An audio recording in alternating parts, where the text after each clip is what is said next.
Hello, guys. It's the team visual analysis of humans from OPPO Research Institute. I'm Quan Sun, and my partner is Shimin Chen. Other team members are Chen Chen, Xun Qiangtao, and Yang Gongdong. We are very happy to have this chance to share our submission to LOVEU Challenge Track 1. And this is our basic idea in Track 1. We have a boundary classifier to determine if a clip contains a boundary or what kind of boundary it contains. And if it does, there is a boundary inside the clip, then a temporal localizer can give some boundary proposals. So the temporal localizer and boundary classifier here are trained independently in our approach. And in subtract 1.1, we have an additional object detector at the upstream model of this classifier to improve the performance of the model. So I'll show the approach without this object detector part, and my partner will talk about this object detector more. So in our data preprocessing, the training and validation data of the boundary classifier are a set of short clips sampled from the original videos. And we keep that one clip only contains one annotated boundary. And the annotated boundary is located at the center of the clip here. And training and validation data for temporal localizer is different. We firstly set a pseudo range boundary, just like the red line area here, and the annotated boundary is at the center of this pseudo boundary. Then we sample frames containing the pseudo boundary. So the annotated boundary is actually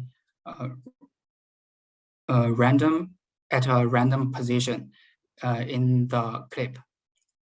The test data of the boundary classifier and the temporal localizer are sampled by a sliding temporal window, and the slide here we set to 2. So this slide shows the framework of our approach. It's very straightforward. And as we said before, we have 2 models. The left one is the boundary classifier. We have a CSN as the backbone to extract the 3D features, then a classification head to classify the boundaries. The right one is the temporal localizer. We still use CSN as the backbone, and we use BMN to do boundary proposals.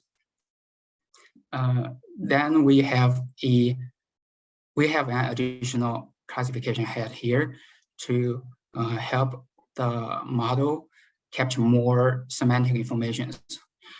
Both of these 2 models are trained end-to-end, and in the inference stage, we only keep one boundary proposal with a highest BMN scores. And the BMN here is a little bit different from the original structure. We add the channel attention and spatial attention to the proposal evaluation module, so it can efficiently capture local and global temporal relationships. And that's our approach without any upstream models. Then I think my partner will talk more about the next part. Let me. Okay, my partner will part. Oh. Hello, Shimin.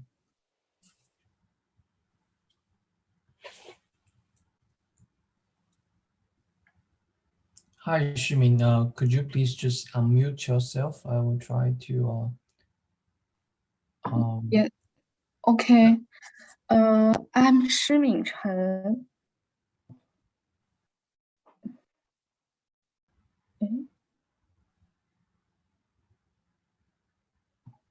Oh, okay. I'm Shimin Chen.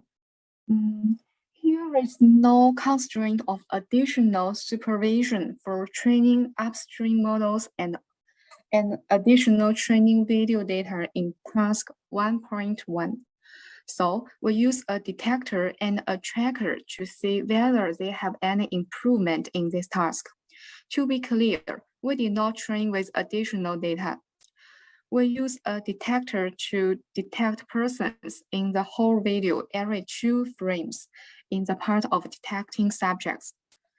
On each frame, we only choose top 3 persons as subjects, which is large and on the center. Could you please help me? Yes. To exactly extract subject features, we use deep soft network to connect those detection boxes to checklists. What's more, in order to discard unwanted background person for each 32 frame clip, we only keep checklists with more than seven frames and select the 3 longest checklists. In training and validation data, boundaries are centered in each clip as positive data. Negatives are sampled between 2 agents, 2 boundaries. Please. In the feature extraction part, we use slow fast network as backbone to extract features. The fast pass temporal channel decreased to 16, but in lots of cases, like occlusion, tracking incorrectly disconnected, checklists have less than 16 boxes.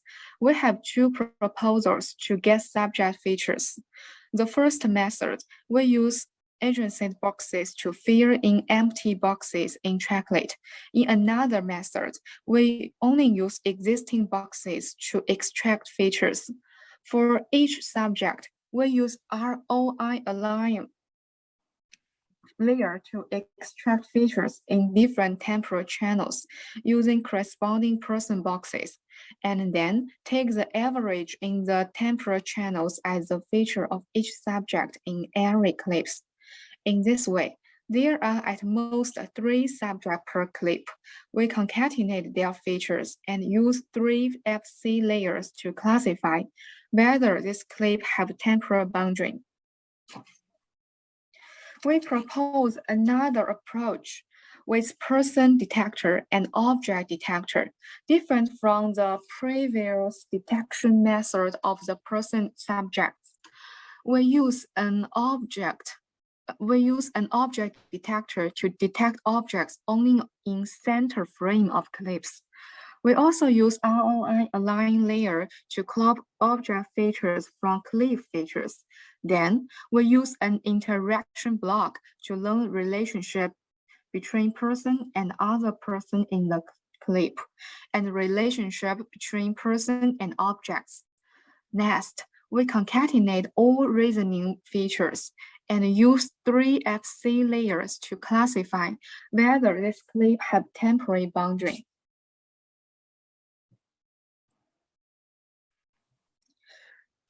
Below is interaction block.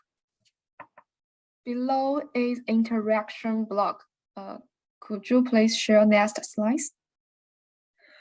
Below is interaction block, which is improved from a local block.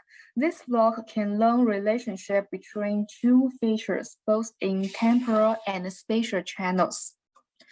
For more details, you can reference the paper, Asynchronous Interaction Aggregation for Action Detection. Both models are initialized by the slow fast model, which is released in the open source toolbox Alpha Action. Next. Table 1 describes the results on validation set. Most of validation set data is chosen by sliding a width of 32 frame window with 2 frame stride. The CSN BMM model uses a stride of 8 frames. The detector model is trained on train and validation data and only for the scene of action change. Because lots of clips don't have subjects to extract features, so the recall is lower than the other models. Unfortunately, due to time reasons, the version we submitted did not include these model results. With data augmentation, using both train and validation data to train models and ensemble multiple models, the FA score is up to 0.8309. Precision is 0.8477 on test set. Thanks for listening.